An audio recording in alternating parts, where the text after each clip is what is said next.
Right now, Audi factories are dismantling the assembly lines that built their high-displacement, screaming V10 supercars. They are pivoting toward electric motors and battery packs, a shift that marks the end of a lineup that has spent decades hiding extreme power behind ordinary badges. When you see those four rings at a red light, you have almost no clue what is actually pulling up next to you.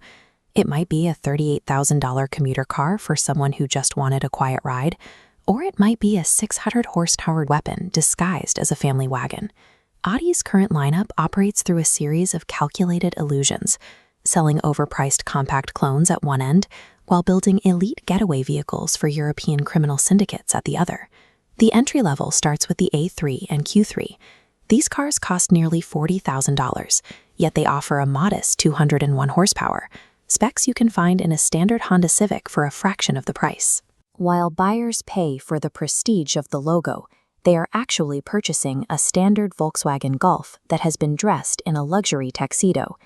Beneath the sheet metal, the two cars share the exact same mechanical skeleton, platform, suspension, and engineering developed by Volkswagen. Audi charges an additional $15,000 for the luxury badge alone, a massive premium applied strictly to the four rings. Step up to level 2, and you find the A4 and the Q5.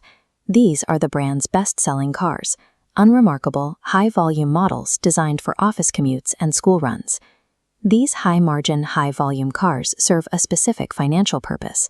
The profit they generate is used to fund Audi's more erratic and high-powered engineering experiments. In the sport tier, cars like the S4 are designed to look like a standard accountant's vehicle. There are no massive wings or aggressive body kits, but the V6 under the hood can launch the car to 60 miles per hour in 4.4 seconds. Then there is the RS3. Audi engineers chose to take an angry, complex 5-cylinder engine and force it into a compact frame roughly the size of a Toyota Corolla. This schematic shows how tightly that 5-cylinder block is squeezed into the engine bay. It is an irrational engine choice for a car this size, leaving almost no room for anything else. Audi deliberately maintains this sleeper aesthetic across these tiers, hiding sports car-level performance from the untrained eye until the driver puts their foot down. That philosophy reaches its peak with the RS6 Avant.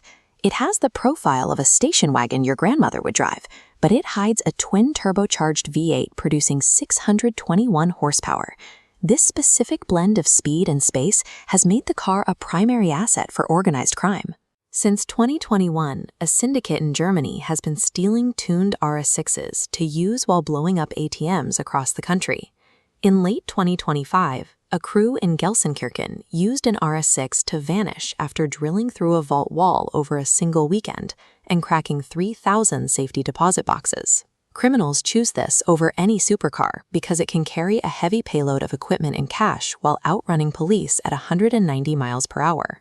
By combining massive cargo space, subtle family car styling, and supercar speed, Audi produced the most effective tool for European getaway drivers, a vehicle that outhauls a van and outruns a Porsche.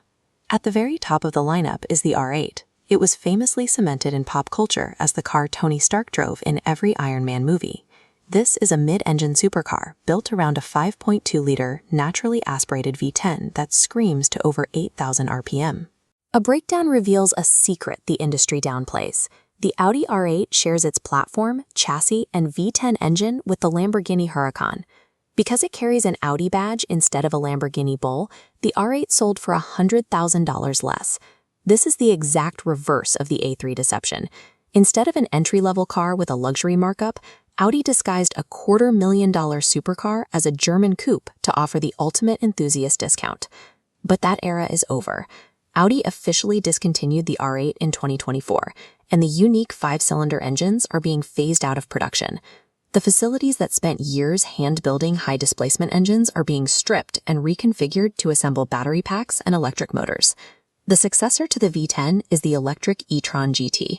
It reaches 60 miles per hour in 3.1 seconds, replacing the mechanical roar of the past with a silent, high-voltage efficiency.